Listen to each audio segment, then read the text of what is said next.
Steve, are we all set? Yep, we're good. Okay, it's 6 o'clock, so we'll get started. Welcome to the January 9th, 2023 meeting of the Lowell Historic Board. We have no public hearings this evening, so we can move straight to the minutes.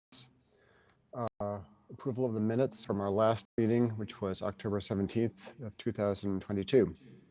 Does anyone have any comments or edits to make for the minutes before we move to approval?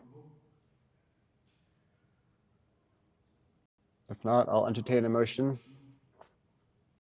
I will make a motion to approve. Thank you, Carrie. Second. I second. Thanks, Troy. All in favor?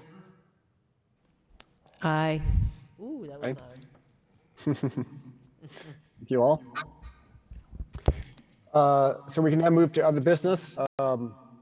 We haven't met in some time, so even though we did not have any public hearing scheduled today, I thought it would still be a good idea for us to convene to get caught up on what was happening within the district. And Steve, if you want to bring us up to speed on the critical items.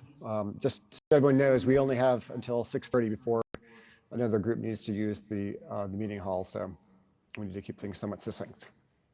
So, yes, in terms of enforcement and violations, we're gearing up on a few minimum maintenance targets like we did last spring.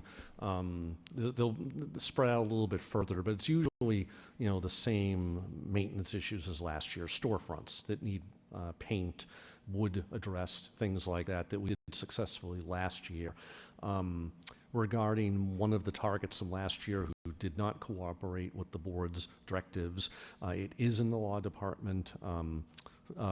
New First Assistant Solicitor John McKenna has the case, and we'll be working on that with him to hopefully see that in court sometime soon. That's really the only board's recourse at this point under statute is that the fines accrue, as you see in the notes, and we have to go to court seeking enforcement. The other thing that's big is, just going around reminding people about the lit signs and the windows that crept in during the pandemic, and we're slowly, getting some of those, nipped and removed, which is good. But that's about it on the violation enforcement right now, is gearing up on the minimum maintenance really for the spring, for, late spring, early summer action in terms of the work being completed by various properties. Great, thank you. Any board members have any questions for Steve or any issues to bring up? Under the enforcement, yeah. Right, enforcement.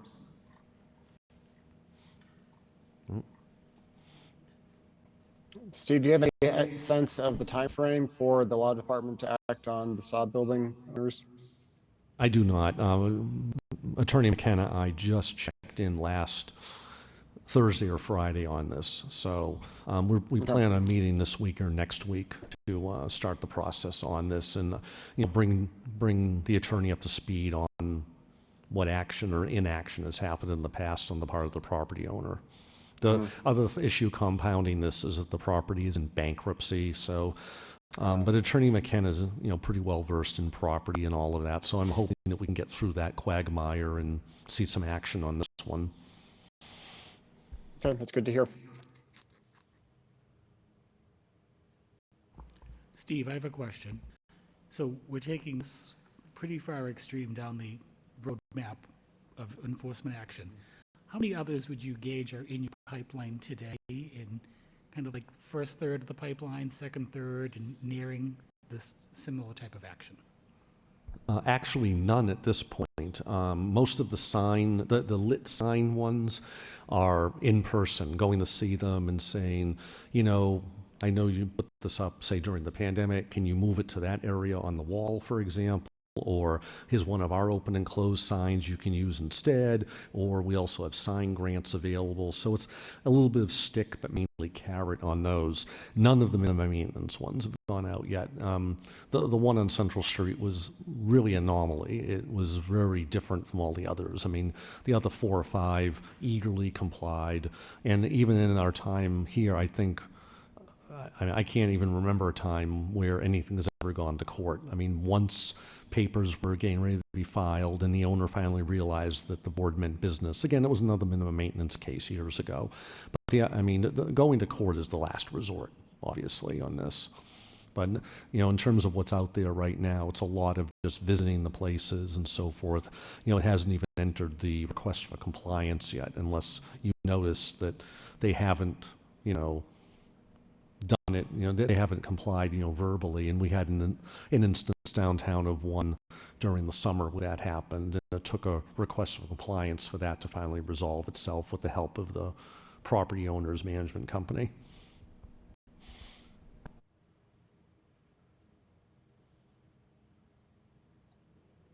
All right, well, if there's nothing else under enforcement, we can move on to the administrator's report.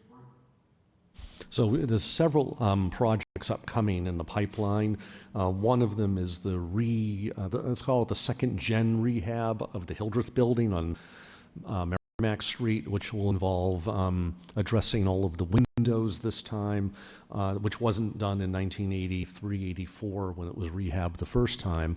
It will also involve the rehab of two rear buildings on Page Street that's connected with it did not occur in the first rehab as well. And the National Park architect and I, David Lieb, have been working with the project development team on the approach, especially for one of the rear buildings on Page Street, because as we discovered, there really was nothing left of the original facade from the 1920s underneath. It was all gone when they put metal panels on in the 1960s. And so the approach we're taking there is somewhat like the Appleton Mills, where there was a large gaping hole. We didn't know what should go there. We did sort of a metal panel window pattern arrangement, and we're very pleased, both of us, with the approach that it's heading toward. So, we initially thought panels come off, restore the brick, put the windows in, but there was nothing left except for very narrow vertical brick on the extreme left and extreme right, which will frame the new infill. So that's an exciting project that we'll see sometime this spring, I would think, in terms of a public hearing.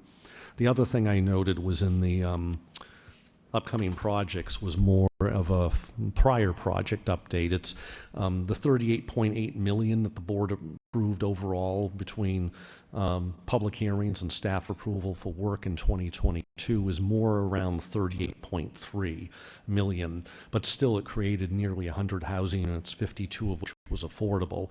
And I know that when I mentioned this number to the city's economic development director, I said, "Do you want to hear a number?" And I told her this is the amount of rehab from 2022, the amount of work the board approved, and she was expecting a lower number. She was actually quite impressed with the 38 million number.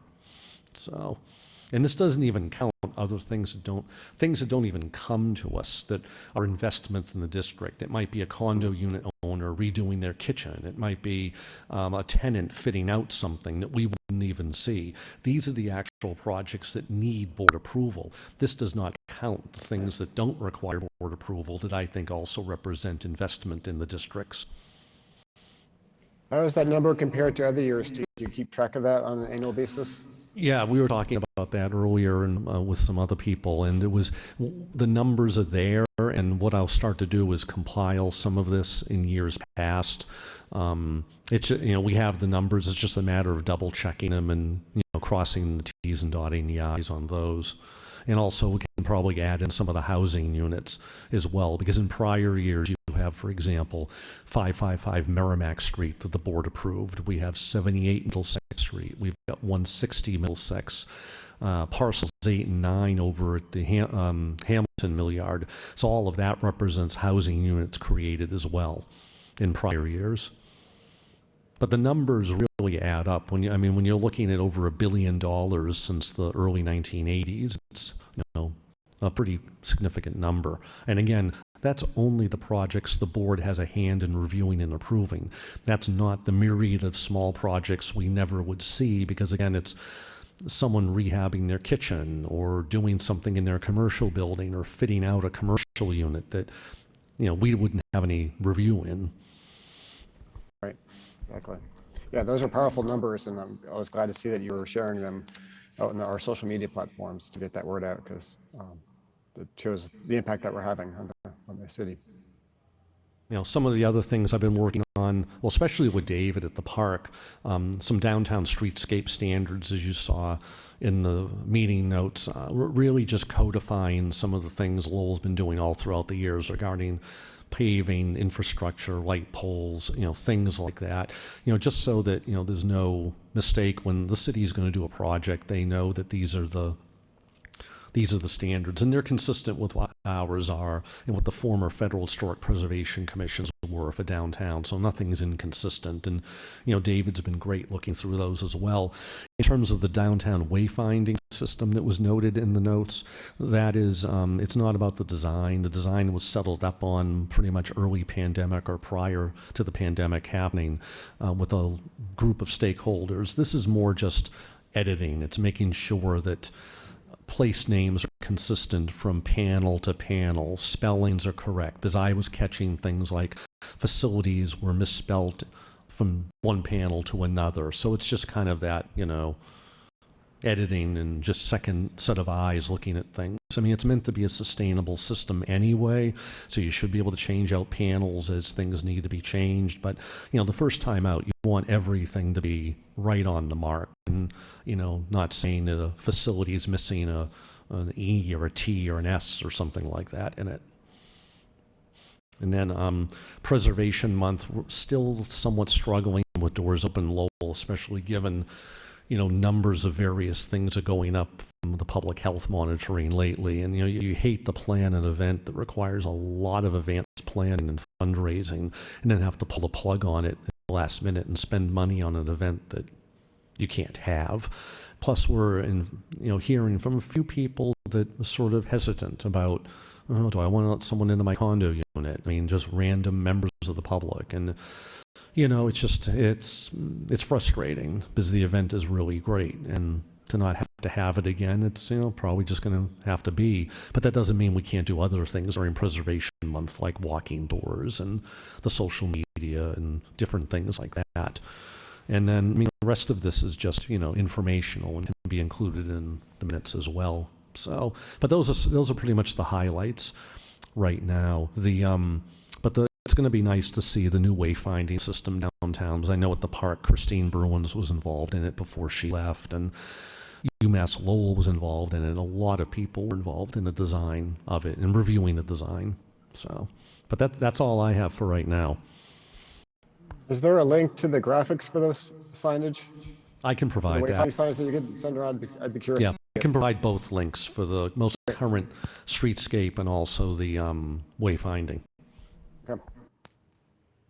Excellent. The other thing I wanted to note is I'd sent out to Troy and to George today. They're on City Council tomorrow night for reappointment retroactively to last March 1st.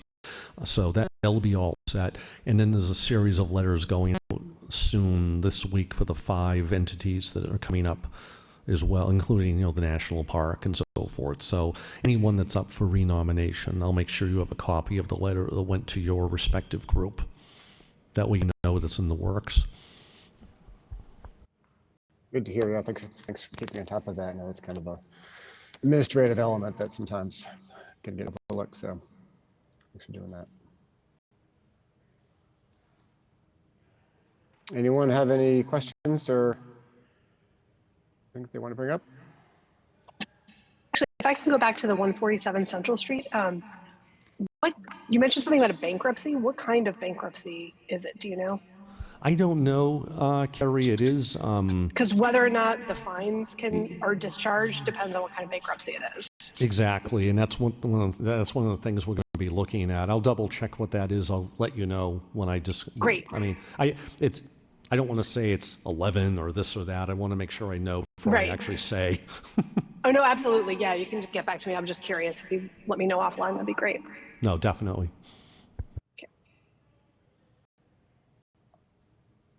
Yeah, the only thing I had, Steve, was just curious if there were any new developments on the Goodyear site. I'm sorry, what was We that? last met in October. The Goodyear site across from City Hall. Well, the Goodyear site, from what we've heard, has been sold to someone, and this is according to the Economic Development Office, that is looking to probably lease it for another automotive function.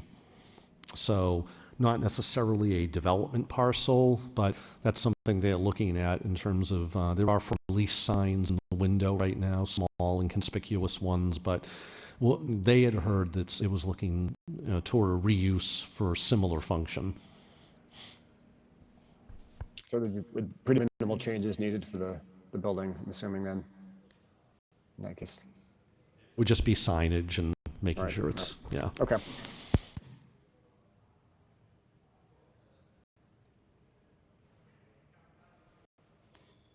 All right, well, if no one has anything else that you want to bring up, I think we've covered what we need to, and we can adjourn. We have a motion to do so.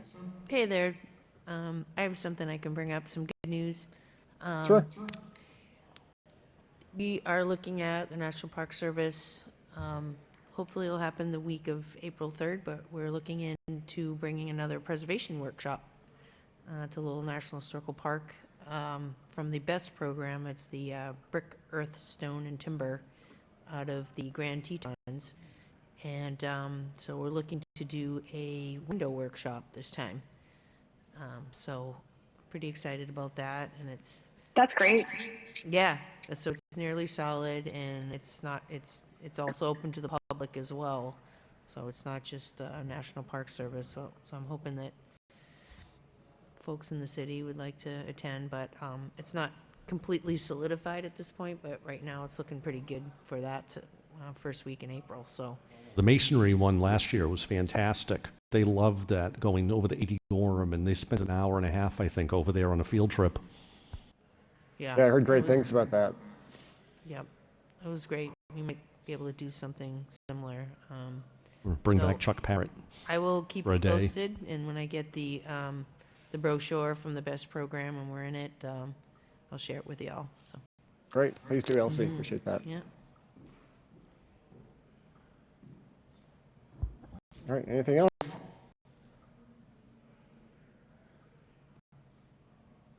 If not, I'll entertain the motion to adjourn. I move to adjourn. Second. Thank you. Appreciate everyone coming in tonight. I appreciate having the Zoom option as well. Makes it convenient for these shorter meetings. And look forward to seeing everyone next month. All right, Thank, sounds good. Right. Happy New Year, everybody. Yeah, thank you. you Thank you. too. Take care. Right. Take care of yourselves. Bye. Bye-bye. Okay, bye.